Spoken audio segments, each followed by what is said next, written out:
Por cierto, todo este proceso preelectoral, ya casi electoral, una vez que queden definidos los candidatos, ha estado marcado, entre otras cosas, por una gran polémica generada entre los partidos y particularmente por el candidato republicano Donald Trump.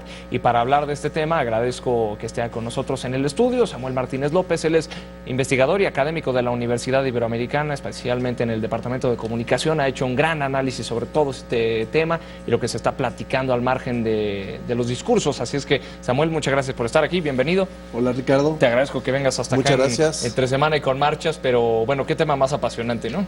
Así es, estamos siendo testigos de algo histórico, ¿no? Después de mucho tiempo no se había presentado una situación tan polarizada para una elección en los Estados Unidos desde hace mucho tiempo, y sobre todo con este contexto que acabamos de ver con las noticias de inicio en relación al terrorismo y la xenofobia que está generando alrededor del mundo, especialmente en países que reciben mucha migración, como lo es nuestro vecino del norte. Por supuesto, y bueno, vaya que los ánimos están bastante delicados, pero parecería que hay dos versiones muy excluyentes, diría yo, de lo que está ocurriendo. Una versión como sería la versión de Trump, incendiaria, que plantea un escenario muy complicado, sobre todo en materia migratoria, de seguridad, y quizás Hillary Clinton o el bando demócrata que está apelando un poco más a la razón. No sé qué opinas tú, pero ¿qué análisis tendrías? Bueno, el primero es, para entender estos mensajes, estas comunicaciones que estamos viendo, de estos dos, bueno, esperemos, o al menos así aparenta ser la próxima candidata, ¿no? En el caso de los demócratas, Hillary Clinton,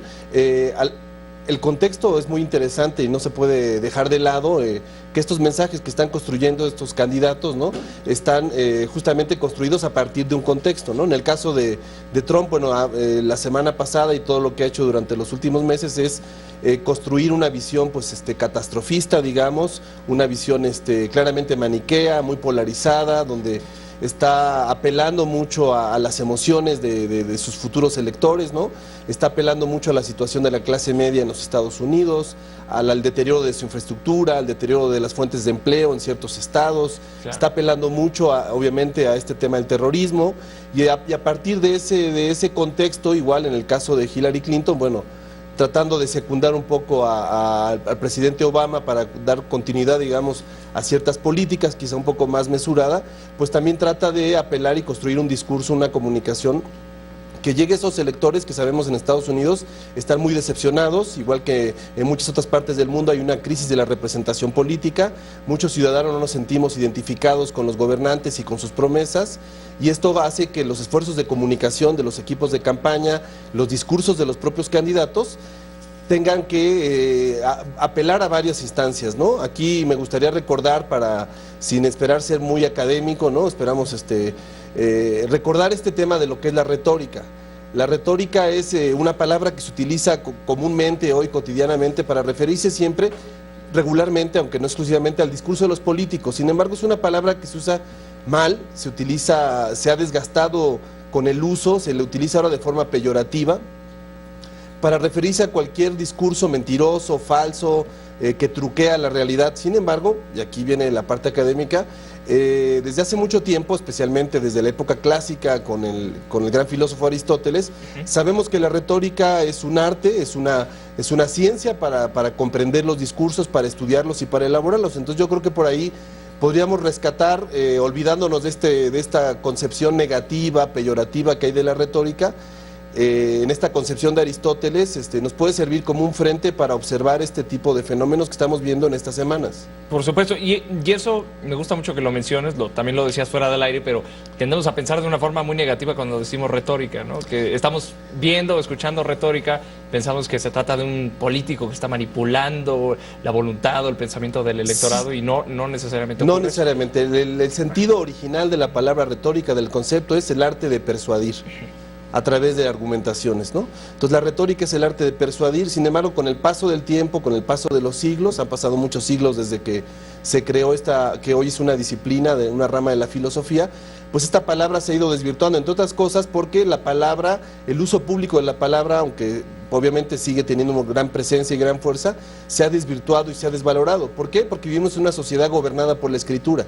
Las sociedades modernas son sociedades que se basan en la palabra escrita, y en la época de estas sociedades de la palabra escrita, como en los últimos 300 años en el mundo occidental, en la modernidad, la palabra hablada, la oralidad y las habilidades que estaban relacionadas al uso de la palabra se fueron pasando a un segundo plano. Entonces, esa es una de las razones de por qué la retórica dejó de ocupar el lugar que tuvo durante mucho tiempo. ¿Qué quiero decir con esto?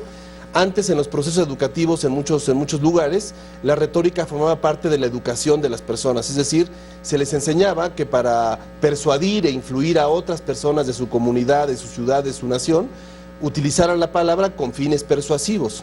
Por supuesto, y de hecho no lo vemos tanto hoy en día. Ya es raro una escuela o una universidad en donde se ve una clase de oratoria que sea, vamos, que no sea algo opcional. Ahora, permítame regresarme 2 pasos, porque creo que es importante.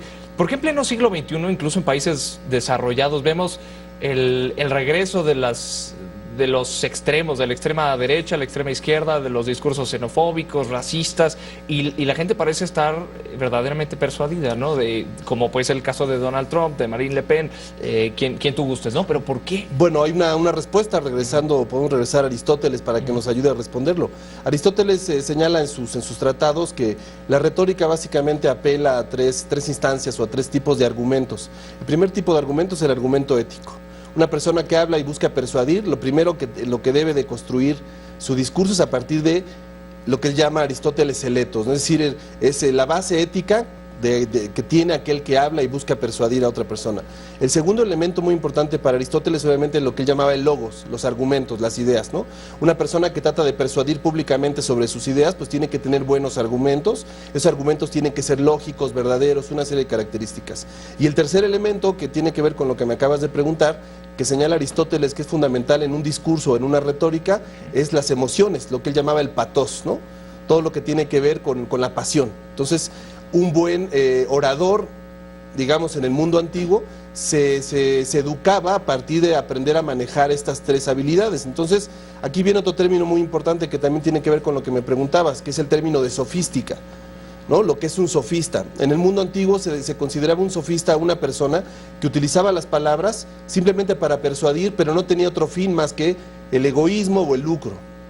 Entonces, a partir de esa distinción entre retórica y sofística, hoy podemos distinguir muchos de los discursos que escuchamos a través de los medios de comunicación o en la vida cotidiana, podemos distinguir a partir de esos 3 criterios de ética, argumentación y emociones, podemos distinguir, tener criterios para decir cuáles son más verdaderos o cuáles son más falsos, ¿no? Incluyendo los de los oradores que están en estas convenciones, tanto la semana pasada la republicana como la demócrata en esta semana. Ya lo creo, y qué bueno que lo mencionas. Voy rápidamente a rescatar eso que decías. Tendríamos entonces retórica contra sofística, por ponerlo... La retórica como un arte, como una ciencia que estudia el discurso y que nos ayuda a construir buenos discursos. Oye, Samuel, y ya rápidamente, porque se nos acaba el tiempo, pero ¿cómo hacerle entender al electorado, incluso en México, que no se deje persuadir tanto por discursos demagogos o incluso populistas, que realmente vaya al fondo de las cosas, porque un voto es un arma muy poderosa y realmente puede definir el futuro de un país, principal, ¿no? criterio para distinguir estos discursos persuasivos en el caso de la política es la ética.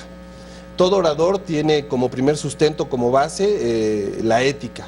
Cuando la mayor parte de las personas que suelen conocer la trayectoria de los políticos, como en este caso, en la situación de la semana pasada de Donald Trump, pues saben su historia, saben que se trata de un magnate, saben que se trata de un empresario, saben que se trata de una persona que ha buscado el lucro, los beneficios económicos, ¿no? Como empresario.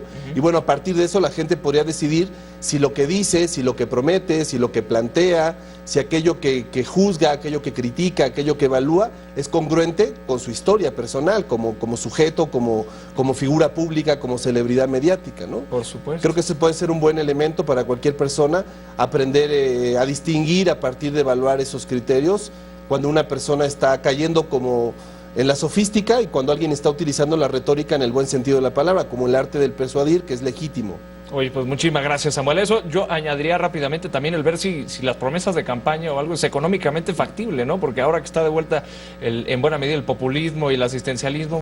Las promesas justamente son eso, y en este momento de propuestas y candidaturas, las promesas se quedan justamente como a ese nivel. Justamente por eso apelan tanto a las emociones ambos candidatos, ¿no? O futuros candidatos. Oye, pues una vez más te agradezco mucho este análisis y va a ser De muy nada, interesante. Ricardo, Espero podamos continuar la conversación en estas semanas porque se va a poner interesante lo que veamos ahí en los Estados Unidos por ambos bandos y también apelar un poquito más a la razón también aquí en México, ¿no? Porque que tengamos eso como ejemplo. Samuel, muchísimas gracias una vez más y por cierto compartimos tu Twitter para usted que esté ahí en casa, que le haya interesado esta plática. Él está en @Josamalo, ¿correcto? @Josamalo. Sí. Josamalo, así en Twitter. Él es José Samuel Martínez López con este análisis que ha hecho de parte de la Universidad Iberoamericana y el Departamento de Comunicación. Muchas gracias, Samuel, una vez más y con esto nos Te invitamos a seguir cuestionando la información con los siguientes videos.